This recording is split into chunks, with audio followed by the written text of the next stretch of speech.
Hello students, warm welcome. This is the lesson number 2 of class 8 and the title of the chapter is Microorganisms, Friend and Foe. In the first part, we studied about the various classes of microorganisms and how the microorganisms are our friends. Today, we will discuss about the various harms by the microorganisms. Because of these harms, the microorganisms are known as foe of human also. So let us start with the jolly mood. The answer of the previous questions are: the first vaccine discovered in 1798 was that is of chickenpox by Edward Jenner, and the full form of DPT is the diphtheria, pertussis and tetanus. Which mushroom is edible? हम जानते ही हैं कि mushroom है क्या है, अपने आप में मशरूम इज अ फंजाई. तो name the biological nitrogen fixers. तो कौन कौन है? These are the blue green algae and rhizobium, bacteria, nitrosomonas. Which microorganism don't have fixed body shape? And answer is amoeba. Now move to the next part. As the microorganisms are the foe or हमारे क्या है, दुश्मन है, they cause many types of the harm and one of them is the disease. जो micro organisms हैं ये हमें कई तरह के नुकसान पहुंचाते हैं. उनमें से कुछ क्या है, बीमारियां हैं. इन बीमारियों से रिलेटेड हमने कुछ एक टर्म पहले पढ़े थे and that first term was pathogen. The disease causing micro organisms are known as pathogens. जो सूक्ष्म जीव बीमारियां पैदा करते हैं उन्हें क्या कहा जाता है? पैथोजेंस कहा जाता है. Now 3 more terms are here. One is a communicable disease. Communicable संचरणीय रोग. Communicable क्या होता है हिंदी में? संचरणीय रोग. The disease that can spread from an infected person to the healthy person through air, water, food और physical contact. क्या है? ऐसी बीमारी जो एक बीमार व्यक्ति से दूसरे स्वस्थ व्यक्ति को चली जाती है हवा, पानी, खाना या शरीर के संपर्क से ही. तो ऐसी बीमारी को क्या कहा जाता है? कम्युनिकेबल डिजीज कहा जाता है. तो कम्युनिकेबल डिजीज में जैसे मान लीजिए मुझे जुकाम है, मैं किसी के पास छींक रहा हूं जाके, तो उसको क्या हो जाएगा? उसको भी जुकाम हो जाएगा. ऐसे ही there the cholera, TB full form आपने पढ़ी है, ट्यूबरक्लोसिस, चिकन पॉक्स और आजकल आप जानते हैं corona is also a communicable disease. अब क्वेश्चन यहां ये है कि जुकाम कैसे वहां तक पहुंच गया? बिकॉज जब हम कुछ भी कर रहे हैं, हम स्नीज कर रहे हैं, कफ कर रहे हैं, तो विद स्पिट जो हमारे मुंह से थूक निकल रहा है उसके साथ साथ ये बैक्टीरिया जो वायरसेस हैं वो एक ऑर्गेनिज्म से दूसरे ऑर्गेनिज्म तक पहुंच जाते हैं और टच होने से पहुंच सकते हैं. So such disease are the communicable disease. On the other hand non communicable disease कौन सी? ये असंचरणीय रोग है.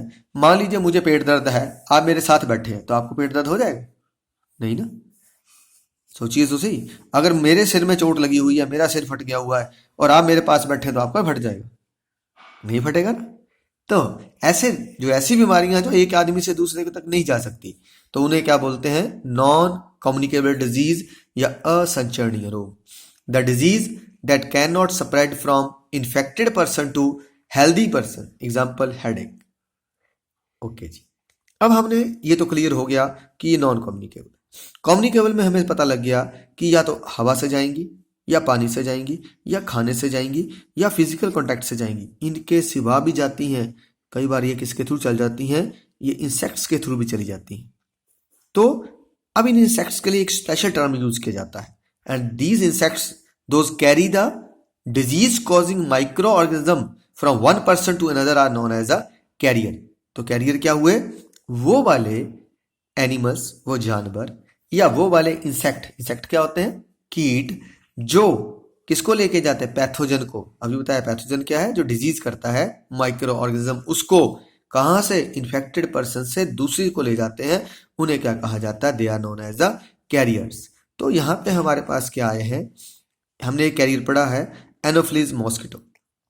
अगर हम एनोफिलीज मॉस्किटो की बात करते हैं तो कौन सा है वो? Female anopheles mosquito. जो फीमेल एनाफिलिस मस्कीटो है ये किसको लेके जाता है? ये प्लाज्मोडियम को लेके जाता है। कहां से? एक आदमी से दूसरे आदमी तक को। प्लाज्मोडियम क्या हुआ? पैथोजन। ध्यान रखिएगा, प्लाज्मोडियम क्या हुआ यहाँ पे? पैथोजन। और फीमेल एनाफिलिस मॉस्किटो क्या हुई? कैरियर। तो एक आपको और इंटरेस्टिंग सा फैक्ट बताते हैं कि ह्यूमन का जो ब्लड सक करती हैं वो सारी फीमेल हैं। जो मस्किटोज हैं, जो मच्छर होते हैं, वो सारे ही फीमेल होते हैं। मेल को किसी भी हॉट ब्लडेड एनिमल का ब्लड सक करने की जरूरत ही नहीं होती है। जो मेल मच्छर होते हैं वो तो पौधों का रस, प्लांट सैप पीते हैं। फीमेल मस्किटोज को हॉट ब्लड एनिमल्स, मतलब जिनका शरीर खून होता है, जो ब्लड जो है गर्म रहता है, जैसे हमारी बॉडी का टेम्परेचर 37 डिग्री सेल्सियस है तो ब्लड इसी टेम्परेचर पर रहेगा। तो हॉट ब्लडेड एनिमल्स का ब्लड सक करने की जरूरत किनको होती है? फीमेल मस्किटोज को होती है। क्यों? क्योंकि इस टेम्परेचर पर जाके ही उनके जो एग हैं वो मेच्योर होते हैं। सो उस प्रोसेस को कैरी करने के लिए फीमेल जितनी मस्किटोज हैं वो ह्यूमन या अदर वार्म ब्लडेड एनिमल्स का ब्लड सक करती हैं। नाउ अगर आपको क्वेश्चन आता है write 10 lines about the harms caused by micro organism, या explain how the micro organisms are harmful, या explain how the micro organisms are फो, कुछ मर्जी पूछे, हार्म पूछे, आपसे पूछे ये दोस्तमन कैसे हैं, तो आप इनमें से कुछ को भी लिख सकते हैं। तो पहले हम बात करेंगे सबसे पहले एक बात ध्यान रखिएगा, मोटी मोटी बात करेंगे। जब हम इस क्वेश्चन को लेके इस क्वेश्चन के आंसर तैयार कर रहे हैं तो हम थोड़ी बातों से बड़ी चीजों को कवर करना कोशिश करेंगे। आप ऐसा लिख सकते हैं, micro organism cause many disease in, किसमें? Plants, animal and human being. ये आपका पहला पॉइंट बन जाएगा। था समझिए पहला पॉइंट क्या लिख देना है। अगर ऐसा क्वेश्चन आता है राइट द हार्म्स और द फो, ठीक है, by the where disadvantages of the micro organism, कुछ भी आ जाए तो आपने पहला पॉइंट ये लिखना है, micro organisms cause many disease in plants, animal and human being. आप ये पहला पॉइंट बना लीजिए। दूसरा पॉइंट आप बना सकते हैं, micro organisms cause cause damage to the buildings. दूसरे में क्या लिख सकते हैं सीधा, micro organism cause damage to the building, सच है, आगे एक्सप्लेन करनी है तो कर सकते हैं। थर्ड पॉइंट लिख सकते हैं, micro organisms destroy food materials. Third point में क्या लिख सकते हैं, micro organism destroy food materials, ये हमारे खाने की चीजों को खराब कर देते हैं। और चौथा पॉइंट बना सकते हैं, micro organism destroy the clothes, shoes etcetera, ये हमारे कपड़ों को, हमारे जूतों को भी खराब कर देते हैं। और फिफ्थ पॉइंट बना सकते हैं, micro organisms cause food poisoning. मैं सिर्फ एक बात इनके हेडिंग के आगे लगा रहा हूं, वो क्या लिख रहा हूं, आपने क्या ऐड करना हर बार, माइक्रो ऑर्गेनिजम्स कॉज, हर के आगे ये लिखते रहिए, आपका ये क्वेश्चन तैयार हो जाएगा। आपके पास 5 पॉइंट तैयार हो गए, हेडिंग 5 खड़े कर दिए। अब इसमें क्या लिख सकते हैं, जो इससे बढ़िया बच्चा करना चाहता है, जो और ज्यादा बढ़िया करना चाहता है, वो लिख सकता है कि bacteria is a common cause of food poisoning. ठीक है, ऐसा कुछ ऐड कर सकते हैं। पहले हमने 5 पॉइंट डिस्कस किए, अब हम डिटेल में डिस्कस करते हैं पहले पॉइंट को, micro organism cause many disease in plants, animal and human being. तो सबसे पहले आई micro organism cause disease in human being. Human being में कौन सी डिजीज होती हैं? उसका पहला है एयरबॉर्न डिजीज। देखिए एयरबॉर्न का मतलब है कि ये हवा से फैलेंगी। किससे फैलेंगी? एयर से ही एक आदमी से दूसरे आदमी को चली जाती हैं। तो क्या है इसमें? पहली तो डिजीज कौन सी है? TB, tuberculosis, measles. और टीबी किसके कौन करता है? It is caused by bacteria. ध्यान रखिए, पहले तो एयरबॉर्न डिजीज है, फिर क्या कहा, टीबी है, कौन कर रहा है? बैक्टीरिया कर रहा है। फिर मीजल, चिकन पॉक्स, पोलियो है, ये भी एयरबॉर्न, लेकिन कौन कर रहा है? वायरस करता है। अब क्या क्या कहा आपको, एयरबॉर्न डिजीज आई ह्यूमन बीइंग में, तो कौन कौन सी आई? TB by bacteria, measles, chicken pox, polio by virus. No question is something else here. ये एयरबॉर्न डिजीज से आप कैसे बचोगे? देखो जो बंदा एयरबॉर्न है उसको क्या करना है, जैसे आजकल कोरोना के लिए क्या कर रहे हैं आप, ठीक है, अगर कोरोना भी लिखेंगे तो भी टफ नहीं है, कोरोना इज आल्सो, ये भी तो वायरल डिजीज है, एयर से भी फैल रही है। अगर आप एयर में एक दूसरे कांटेक्ट में आ रहे हैं, गैप क्रिएट कर रहे हैं, तभी ये पॉसिबल है, स्पिटिंग से हो रही है, तो ये थोड़ी देर के लिए एयर में भी रह रही है। तो आपको क्या करना है? गैप क्रिएट करना है, मुंह को ढकना है, उसके कपड़ों को अलग कर देना है, ठीक है, इन चीजों का ध्यान रखना होता है। दूसरी आई water borne disease. Water borne मतलब ऐसी डिजीज जो पानी से फैलती है। एंड है कौन सी? Hepatitis B. तो हेपेटाइटिस बी जो है ये हमारे लीवर को इन्फेक्ट करती है और इसको भी ये वायरस से हो रही है। दूसरा कॉलेरा, टाइफाइड, ये भी कौन करता है? बैक्टीरिया। अब आपको कैसा क्वेश्चन आ सकता है? ऐसा भी आ सकता है, cholera is caused by dash, तो आंसर इज बैक्टीरिया। या cholera is dash type of disease, तो है cholera is a water borne disease. कुछ भी हो सकता है आपको क्वेश्चन बनाते हो। अब जो वाटर बॉर्न डिजीज है आपको क्या करना, अगर जो पानी से है तो हमें कैसा लेना, हमें बॉइल्ड वाटर पीना है। याद रखिए हमें साफ पानी पीना है। उसके बाद आई है वेक्टर बॉर्न डिजीज। वेक्टर मतलब यहाँ पे जो हमारे कैरियर हैं, जो इंसेक्ट हैं, उनके थ्रू जो डिजीज होती है उनकी बात आ रही है कि they are called vector borne disease. तो जैसे मलेरिया, जो मलेरिया है होता किससे है? By the plasmodium. प्लाज्मोडियम ही हमें मलेरिया करता है। और प्लाज्मोडियम है कौन सी क्लास है? It is a protozoa. लेकिन इसका कैरियर कौन है? अभी बताया था, carrier is female anopheles mosquito, right. ऐसे ही दूसरा वेक्टर बॉर्न डिजीज क्या आई? डेंगू। इसको हम डेंगू भी बोलते हैं, डेंगू भी बोलते हैं। It is caused by the adage aegypti. एक चीज थोड़ा ध्यान रखिए बच्चे, जब हम किसी चीज का है, ये क्या है ये भी, ठीक है, जब हम इसकी बात कर रहे हैं ये एडिज एजिप्टी है तो ये इसका जीनस है। इसका क्या है बेटे? ये जीनस है। और ये क्या इसकी स्पीसीज है। किसी भी, ठीक है, ऑर्गेनिज्म का जब साइंटिफिक पार्ट नाम लिखते हैं तो उसमें दो हिस्से होते हैं। जो पहला हिस्सा है वो जीनस होता है, दूसरा हिस्सा स्पीसीज होता है। जीनस का पहला जो लेटर है वो कैपिटल लिखना है और स्पीशीज का पहला लेटर सदा स्मॉल लिखना होता है। और दोनों को ही अलग अलग अंडरलाइन करना होता है, ठीक है जी। और इसको कौन लेके जाता है? इधर से इधर एडिस मस्कीटो लेके जाता है। ये अब इससे कैसे बचना है? अगर मैं मस्कीटोज की बात कहूं तो आपको क्या कहा जाता है कि अपने आसपास पानी नहीं खड़े होने देना है, ठीक है। There should be no stagnant water around your home. आपके घर के आसपास पानी स्टैग्नेंट नहीं होना चाहिए। देखिए जो एनोफिलीज मॉस्किटो है ये डर्टी पानी में होता है। जो एडिस मॉस्किटो है, एडिस मस्किटो है, ये किस में होता है? एडिस मस्किटो फ्रेश वाटर में होता है। तो किसी भी तरह का पानी न टायरों में कहीं नहीं जमा होने देना है अगर इन बीमारियों से बचना है, ठीक है जी। इसी तरह से एक और डिजीज है आपने सुनी होगी, वो भी बता देता हूँ, रेबीज। रेबीज किससे फैल रही है? डॉग लेके जाता है ना। डॉग हो सकता है या मंगूज हो सकते हैं या बैट्स हो सकती हैं, जिसमें भी रेबीज का वायरस होगा तो उसके लिए हो जाएगा। तो ये थे एनिमल्स के अंदर। पहले हमने ह्यूमन के अंदर पढ़ी ये सारी डिजीज। तो कौन कौन सा है ह्यूमन में? एयरबॉर्न हुई टीबी बैक्टीरिया से, measles chicken pox polio virus से, कोरोना भी वायरस से, water borne disease hepatitis B किससे हुई? वायरस से। कॉलेरा टाइफाइड किससे हुई? बैक्टीरिया से। वाइल्ड पानी पिएंगे, इसमें आदमी को आइसोलेट कर देते हैं, क्वारंटाइन कर देते हैं। वेक्टर बॉर्न डिजीज में कैरियर होता है उसमें, जैसे मलेरिया है प्लाज्मोडियम से होता है, प्रोटोजोआ से, लेकिन कैरियर कौन है? Anopheles mosquito. ऐसे डेंगू है, होता किससे? एडिस इजिप्टी से, लेकिन कैरियर कौन है? Aedes mosquito. रेबीज किससे कौन है कैरियर? डॉग या बैट्स या मंगूज रहते हैं। अब देखते हैं disease bye micro organism in animals.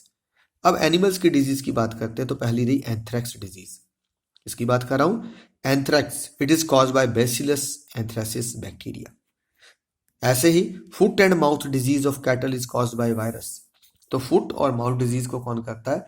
Virus करता है। अब देखिए बैक्टीरिया से भी डिजीज हो रही है, वायरस से भी हो रही है, प्रोटोजोआ से भी हो रही है। अब आगे चलते हैं, micro organism cause disease in plants. Plants में भी कई डिजीज होती हैं, हम थोड़ी सी बात कर लेते हैं। नंबर 1 सिट्रस कैंकर की बात करते हैं। तो citrus canker is cause by the bacteria. It is airborne disease, ध्यान रखिएगा, एयरबॉर्न डिजीज है, सिट्रस कैंकर है। और कॉज कौन कर रहा है इसको? Bacteria is the basic cause behind it. तो इसका पैथोजन क्या है? बैक्टीरिया है। तो ये लीफ देख रहे हैं आप। अभी हमने क्या कहा? Citrus canker. सिट्रस किसको बोलते हैं? जो खट्टे पौधे होते हैं। खट्टे मतलब गलगल का, नींबू का, इनका। अगर आप इन पौधों को देखते हैं तो जब इनके आप लीफ को देखेंगे बैक साइड पे तो ऐसे आपको ये काले काले से निशान दिखेंगे, ये वाले। ये जो काले काले निशान होते हैं, हाथ लगाएंगे बड़े मोटे मोटे से दिखते हैं और इसको उखाड़ा भी जा सकता है। अगर आप इसको थोड़ा जोर लगाएंगे, ये देखिए, तो इस तरह से उखड़ जाते हैं। तो ये है सिट्रस कैंकर की निशानी। तो सिट्रस कैंकर्स कौन कॉज कर रहा है? बैक्टीरिया कॉज कर रहा है। और ये एयर बॉर्न डिजीज आपके एक पौधे को होगी तो दूसरे पौधे को भी हो जाएगी। एक चीज मैं और दिखा दूं, कोई आपसे ये पूछे कि नींबू का पत्ता देखा है तो बोलिए यस, और मेरे जैसा आदमी ये पूछता क्या देखा आपने उसमें, तो क्या दिखाना है उसमें, डिफरेंस क्या रहता है? जितने भी नींबू प्रजाति के पौधे होते हैं उनमें उनमें जो पेटियोल होता है यानी कि डंडी होती है, उसके सबसे नीचे दो अलग से छोटे छोटे, ठीक है, लीफलेट से दिखते हैं, इनको हम विंग्ड बोलते हैं। तो इसका विंग्ड पेटियोल होता है। रोज का भी ऐसा होता है। अगर आप साइंस पढ़ रहे हैं तो ऑब्जर्व करना सीखिए, आपकी नॉलेज बहुत अच्छी तरह से बढ़ जाएगी। दूसरी डिजीज हमने पढ़ी थी, that is a rust of wheat. तो ये देख सकते हैं आप, रस्ट ऑफ व्हीट ये है इस तरह से। बाद में ऊपर से जब स्पाइक आता है, छिट्टा आता है जिसको हम बोलते हैं स्पाइक को भी, तो उसके दाने भी ये खराब हो जाते हैं। तो it is cause by fungus. तो ये कुछ एक डिजीज थी जो अभी थी मेरे पास अवेलेबल, आपको दिखाई है। देन चलते हैं अगला जो हमने पॉइंट बोला, पॉइंट नंबर 2 वहां बना था हमारा, micro organism cause damage to building. हमारी जो बिल्डिंग्स होती हैं इनको अलगी, ठीक है, जो अलगी है, जो शैवाल है, ये कहाँ हमारी दीवारों के ऊपर उग जाता है। तो धीरे धीरे उस दीवार का जो सीमेंट है वो नरम होकर ये उसको खा जाती है, मतलब उसके अंदर अपनी केमिकल्स को सीक्रेट करती है और उसकी जो कैपेसिटी है, होल्डिंग कैपेसिटी है, उसको उसकी स्ट्रेंथ को कम कर देती है। तो algae grow over the building and destroy it by decreasing the cement strength. तो सीमेंट की स्ट्रेंथ को कम करके बिल्डिंग को खत्म कर देते हैं। उसके बाद आप पॉइंट नंबर 3 आपका बन रहा था, जिसको आप क्या लिखेंगे, माइक्रो ऑर्गेनिज्म का, ठीक है, डिस्ट्रॉय फूड मटेरियल। तो माइक्रो ऑर्गेनिज्म कैसे फूड मटेरियल को नष्ट करते हैं, ये आपको बहुत आसानी से पता होगा, आपने देखा भी होगा। ब्रेड देखिए, कुछ दिन नहीं खाते हैं तो उसके ऊपर क्या हो जाता है, खराब हो जाती है ब्रेड। तो ब्रेड जो है वो किसने खराब की, फंगस ने। ब्रेड को कौन खराब कर रहा है, फंगस करता है। पिकल देखे होंगे, अचार, हम अगर अचार नहीं रखते हैं ढंग से तो उसमें भी क्या लग जाती है, फंगस लग जाती है। फंगस मीन्स जिसको हम क्या बोलते हैं, उल्ली लग गई। तो तो जो माइक्रो ऑर्गेनिजम्स हैं, दे कॉज, क्या बताया, they destroy the food material also. अब इंग्लिश में कैसे लिखेंगे इसको आप, फंजाई या fungi grow in food items such as bread, pickles and vegetable and destroy it. तो this is the third part, किसका, harm cause by the micro organism. चौथा आपका क्या लिख सकते हैं, मैंने जो 5 पॉइंट कहे थे, मैं कहा अगर कम नंबरों का क्वेश्चन आता है तो सिर्फ इन पॉइंट्स को लिखने के बाद जरा जरा से एग्जांपल दे देनी है। तो micro organism destroy the cloth and shoes also. देखिए, आप बरसात में अपने कपड़े रख देते हैं, कई बार बरसात में छुट्टियां होती हैं, बच्चों ने यूनिफॉर्म लटका दी होती है, शूज पड़े रहते हैं, और उसके बाद देखते हैं तो क्या होता है, उसके ऊपर दाग दाग से पड़े होते हैं, शूज के अंदर भी उल्ली लगी होती है। उल्ली मीन्स दैट इज फंजाई और फंगी। तो in rainy season if we don't look after our garments the fungi grow over it.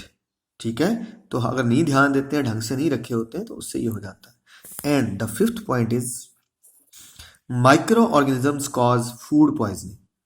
क्या करते हैं, माइक्रो ऑर्गेनिज्म फूड पॉइजनिंग कर देते हैं। अब फिर क्वेश्चन आ गया, क्या होती है, और इसमें ध्यान रखना है, एक बैक्टीरिया है, और भी कई कारण है, लेकिन मेनली जो सबसे ज्यादा बैक्टीरिया है दैट इज द कैंपाइलोबैक्टर जेजुनी। कौन है, कैंपाइलोबैक्टर जेजुनी। ये वो बैक्टीरिया है जो सबसे ज्यादा कॉज कर रहा है, सबसे बड़ा रीजन है इस समय फूड पॉइजनिंग का।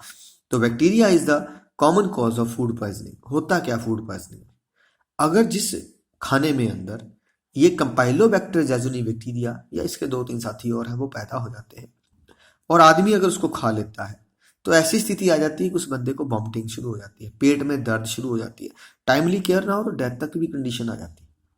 लेकिन उससे पहले पहले आज सिस्टम है, हम इसको बचा लेते हैं। तो वॉमिटिंग, क्रैम्प्स पेट में, वो सारे सिम्टम दिखाते हैं कि उसको क्या हो गई है, फूड पॉइजनिंग हो गई। तो फूड पॉइजनिंग एक्चुअली है क्या है, it's the health problem that is caused by the consumption of food material having bacteria such as C. jejuni। C किसके लिए लिखा है, ठीक है, Campylobacter jejuni that produce toxic substances in it। उसके अंदर टॉक्सिक सब्सटेंसेस होते हैं जो हमें क्या करते हैं, हार्म पहुंचाते हैं। तो this is the food poisoning. Now the question time. ये 5 क्वेश्चन है, सॉल्व कीजिए, आंसर मुझे व्हाट्सएप कर दीजिए या जैसे भी मेरे तक पहुंचा सकते हैं। and my WhatsApp number is 9459089766। तो प्लीज़ लाइक कीजिए, शेयर कीजिए और सबसे इम्पोर्टेंट चैनल को सब्सक्राइब कीजिए। आप इसे किसी को भी दे सकते हैं, ऑल ओवर हिमाचल, जहाँ दिल करे जो बच्चे पढ़ रहे हैं उन तक नॉलेज को पहुंचाइए, क्योंकि ये बाइलिंगुअल है। लिखा चाहे इंग्लिश में है, लेकिन बोला बहुत कुछ हिंदी में बताया गया है और नॉलेज बिल्कुल डीप है, तो इसका यूज़ कीजिएगा। जय हिंद, जय भारत।